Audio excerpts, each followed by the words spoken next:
Are you cooking your food wrong again? Let's talk about that.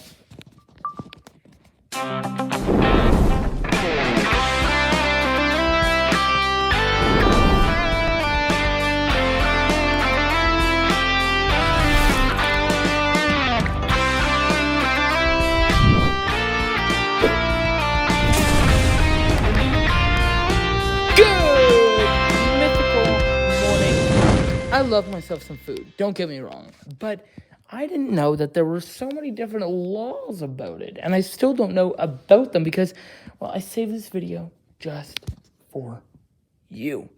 Now, if you know me, you know that I love food.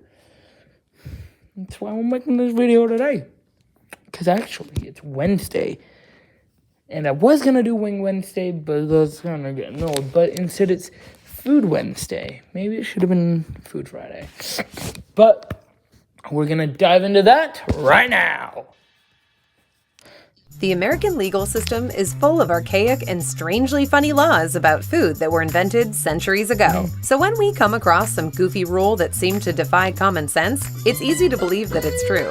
As it turns out, most of these laws are exaggerations, and a few are outright lies. But believe it or not, some of them are actually real and are still enforced. So today, we're going to take a look at the truth behind the strangest food laws in the US. Before we get started, be sure to subscribe to the Weird History Food channel. After that, please leave a comment and let us know what other legal matters you would like to hear about. Okay, time for a heaping helping of the law with a side of justice. What? What does that mean? Imagine you're on a road trip with a couple of friends and you're passing through Oklahoma. You stop to grab a burger and offer your friend a bite. But before they finish chewing, police cars have you surrounded like you just fled a book depository in Dallas. And before you can figure out what's going on, you're placed under arrest and dragged off to stand trial for sharing your food. What? Apparently, the residents of Oklahoma are extremely protective of their burgers. And it's widely believed that it's illegal to take a bite out of someone else's hamburger throughout the state of Oklahoma. Wow. Legend has it, the law was passed by greedy politicians protecting their donors in the restaurant industry from having to waste seats on people who were just there to mooch off their friend's plate. But despite being widely cited as an example of wasteful legislation, there's no evidence this law ever existed. In fact, a 2018 investigation by Oklahoma news station KGOU found no trace of the law in the state's database of regulations. Nor could they find anyone at the state capitol, health department, or Oklahoma City Police that was aware of the source of the alleged hamburger law. Wow. Similarly, a search through decades of Oklahoma newspapers found no mention of the legislation. So don't worry, Oklahomans, you can share those burgers without keeping a lawyer on speed dial. Unless you're eating one while walking backwards through downtown Oklahoma City. That's allegedly also against the law, and that one might actually be true. Less than a second. That's how long it would take. Every selected photos ad can now be skipped. Video ad skip ad. It's very interesting. Fishing laws around the country typically prohibit the use of explosives, firearms, and other implements of military-style destruction as fishing gear, because laws occasionally get in the way of someone having an awesome time. That might explain why Tennessee made it illegal to catch fish with a lasso. Like Oklahoma's hamburger law, it's a widely believed fact that the volunteer state would rather throw you in jail than let you try and rope a fish. Wait, how is that supposed to work? Who cares? Let them try. As you may have already guessed, while lassoing fish may be technically illegal, this law isn't exactly real. The Tennessee Code annotated section 70-4-104 specifies that a person can only use a rod, reel, and hook to fish. While the implication is that any other method of catching fish is forbidden, the law does not specifically ban using a lasso. It's similar to another widely cited but fictitious law that prohibits fishing while riding a camel in Idaho. In other words, our hopes for a fish rodeo are still very much alive. Good. Have your hopes, have your dreams. In Connecticut, pickles are so prized for their bouncing properties that there's allegedly a law in the books which states that unless a pickled cucumber bounces, it can't legally be called a pickle. And if you sell an unfit pickle, they banish you to New Jersey. Okay, we made that last part up. I thought so. The seller would just be fined, but that still feels a little harsh for selling a pickle that doesn't bounce. So is this a real law or just another unfit pickle? The answer is a firm not really. According to a 1948 article in the Hartford Courant, what happened was this. 2 2 men were deemed to have sold pickles that were unfit for human consumption and were slapped with a $500 fine, or roughly $6,500 today. That's pretty stiff for a pickle. During a subsequent press conference, Frederick Holcomb, the Connecticut Food and Drug Commissioner, apparently told reporters that when it comes to pickles, a consumer should be able to drop it on one foot and it should bounce. But the commissioner was likely just generalizing about what makes a good pickle. His words have never been officially encoded in Connecticut law. Thank God. I don't live there, thank God. Fans of The Simpsons might remember the classic episode Lard of the Dance, in which Homer quits his job to sell grease he steals from local restaurants. It seems far-fetched, but it's closer to real life than you may have expected. The truth is, restaurant grease really is a hot commodity, as well as an environmental hazard. So theft and proper handling and disposal are legitimate concerns. That's why stealing $1,000 or more of grease is a felony in North Carolina, and that law is completely real. Previously, cops hadn't been treating grease theft as a real concern. Except this 2/2 So in 2012, more stringent 250 legislation was controls passed to scrap encourage law enforcement to select take open grease bandits control. like Homer more seriously. Selected photos 6. Stress eating is a common response to grief. So imagine going to a wake for a dearly departed loved one and being told that the police will be notified if you eat more than 3 sandwiches. Huh? And it doesn't matter what size they are. Whether the catering went for finger sandwiches or 10-foot heroes, the state of Massachusetts does not want you putting away more than 3 of those bad boys while paying your final respects. It sounds like a rule the Mad Hatter would invent, and that's because it's not entirely accurate. The truth is that up until around 2011, Massachusetts did have a law preventing the serving and consuming of any type of food during a wake. The reasoning behind it was to prevent food from being served in close proximity to dead bodies and embalming chemicals in the interest of public health. Given that all food was banned at wakes, there was obviously no need to outlaw a specific number of sandwiches, although eating 3 would presumably make you the Bonnie and Clyde of New England.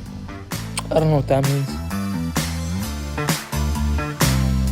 You know America has lost its way when a person can't walk around with ice cream cones in their pockets anymore, like they did in the good old days. I don't we remember. assume. But apparently, back in those same old days, horse thieves used to stuff their pockets with ice cream to lure horses away from their stables, like an ice cream truck driver with too many DUI convictions. Oh, God. Consequently, many states have laws forbidding you from carrying ice cream in your pocket, including Kentucky, Alabama, Georgia, and New York City. If that sounds too ridiculous to be true, Does. that's because it isn't. Although God. it sounds like a clever Ocean's 11 style cheat code for stealing a horse, stuffing your Dockers full of loose Rocky Road isn't an irresistible horse lure and will just leave you walking home cold and sticky. There's never been such a law in Kentucky or any other state.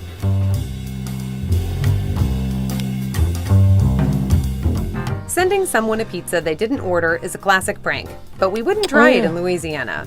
Why? Because if you send a pizza to someone's house without their knowledge, you could be fined $500. That's a steep price to pay for some yucks. But is it true?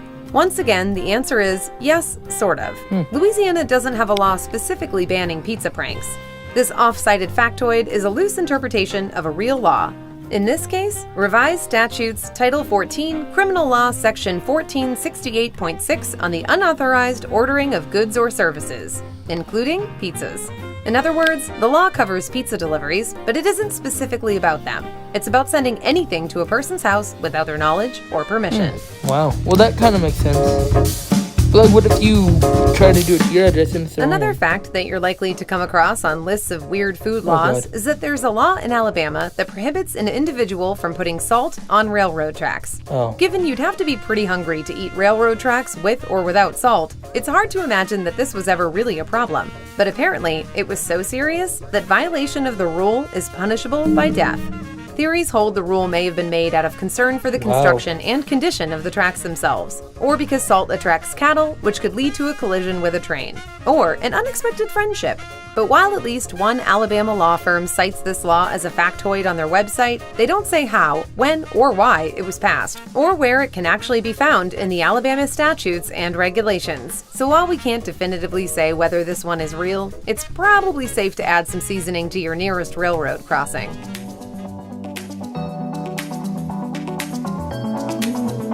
In 1939, when Hitler was busy taking over Europe, the people of Maine bravely took on the folks who enjoy tomatoes in their clam chowder. Or at least, they tried to. According to popular legend, in 1939, Maine attempted to pass a regulation banning tomatoes from clam chowder until the end of time. Selected photos, This 9. story is actually true. Wow. A state legislator named Cleveland Sleeper, who claimed tomatoes polluted clam chowder, did in fact draft a bill forever banning them from the New England staple. You could do it However, and no what one would often know. gets left out of the tale is that That's the Sleeper thing was with a lot making of a these joke. laws even, For like- example, his proposed punishment for violating the law was to make offenders dig up a barrel's worth of clams at high tide, which is essentially impossible. Sleeper also never actually introduced the bill to the legislature. He just wrote it up as a goof. Not that we shouldn't consider passing it. Hawaii is one of the most popular tourist Ooh. destinations of all time, thanks in Pineapple some small pizza, what are part you to gonna say Magnum about it? PI. But in the interest of keeping people from drinking excessively, Hawaii passed a law that prohibits individuals from having more than one drink at a time if the drinks are over a certain size. You can't two-fist it in paradise. Standard sizes for drinks are 16 ounces for spirits, 22 ounces for a beer, and 6 ounces for wine. And every server in Hawaii is trained to abide by the law, which is why they might occasionally ask you who the drinks you're ordering are for. At least, that used to be the case. According to the Maui News, the Hawaiian legislature passed a package of changes to the drinking laws in 2019 that, among other things, replaced the limits based on the number of drinks with limits based on total volume of alcohol served. Sounds like hurricane season has started again, and we don't mean the meteorological event. Screen selected photos, 11. Add select video. Add in skip ad. Video. 10 minutes elapsed of 30 track positions. Who among us has not occasionally felt the urge to go out and get hammered with a moose? Bullwinkle What? looks like a fun hang, but the truth is, moose are already dangerous, so getting them drunk is like reliving your worst friend's 21st birthday. And according to Alaskan legend, apparently once upon a time there was a local tavern keeper who kept a pet moose and would let his I patrons haven't serve had it drinks the- for their own that. amusement, like a jukebox. Inevitably, the drunken moose went on a rampage. Must have given it light beer. In response, the mayor had the city council pass a law putting an end to the moose booze. While the story may or may not be true, nobody seems to be able to find whether this law was ever on the books in wouldn't Alaska. want to do that anyway. Either way, keeping your moose sober is probably good advice. You've likely heard the old saying that you should wait at least an hour after eating before going for a Yeah. swim, lest the sharks get lured in by the lingering scent of beanie weenies. But Maryland allegedly went a little overboard and made it illegal to eat while swimming in the ocean. The sharks are presumably exempt. So is it true? Possibly. Maryland does have a criminal law against adding disease germs, bacteria, poison, or poisonous matter to water if the water supply is used or is usable for drinking or domestic purposes. It also has rules preventing the dumping of things like trash, garbage, oil, and other liquid respect pollutants. that one. And every one of those words has been used to describe a basket yeah, of cheese fries yeah, at yeah. some point. So it's entirely possible one of these laws might have been That's used true. to arrest someone for bringing food into the water. But there doesn't seem to be a record of it, and there's no specific statute that bans eating in the ocean.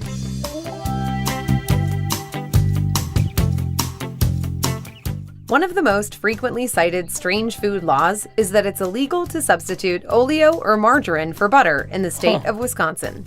All state institutions, including prisons, schools, See and video hospitals, uploaded. are required to serve the real deal unless there's a legitimate health 12 issue. minutes In elapsed fact, of 13. It's actually illegal to have oleo or margarine out on the table of a public restaurant unless it's been ordered by the customer. That can't possibly be true, right?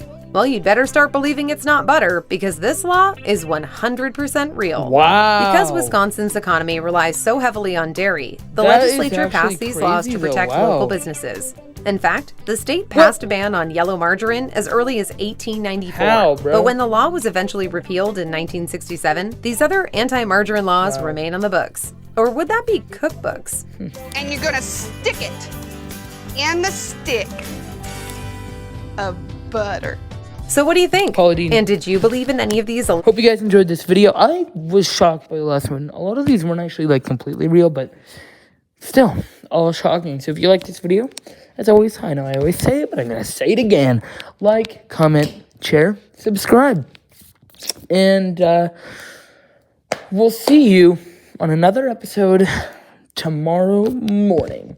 As always, be your mythical best. alleged food laws? Let us know in the comments below, and while you're at it, check out some of these other videos from Weird History.